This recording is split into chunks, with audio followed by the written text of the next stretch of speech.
سے کون جا رہا ہوگا؟ مشہور آپ نے سنا آیت اللہ عظمیٰ بروجردی کا واقعہ، اور فقیہ مرجع عالم اپنے زمانے کے بہت بڑے مرجع کرام تھے، بہت بڑے فقیہ تھے. درس رات کو خواب میں کیا دیکھتے ہیں؟ دیکھتے ہیں کہ روزے محشر ہے اور لوگ جنت میں جا رہے ہیں، علماء بھی لائن میں لگے ہوئے ہیں اور دوسرے لوگ بھی، لیکن ایک دروازے سے لوگ بہت تیزی سے جنت میں جا رہے ہیں. تو انہوں نے کہا کہ میں بھی چلتا ہوں. جب جانے لگے تو دروازے میں روک لیا گیا. کہا علماء کی لائن الگ ہے، ظاہراً ان کا پوچھ گچھ زیادہ ہے، سوال جواب زیادہ ہے.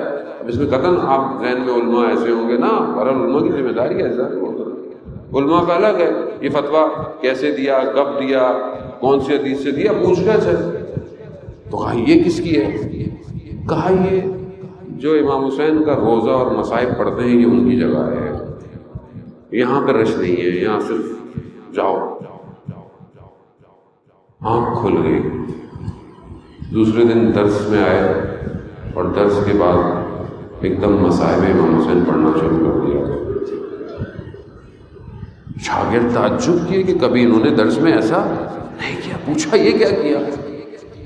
ہم میں بھی اپنا نام امام حسین کے ذاکروں میں لکھوانا چاہتا ہوں. یہ معاملہ عزیزہ نے ہوتا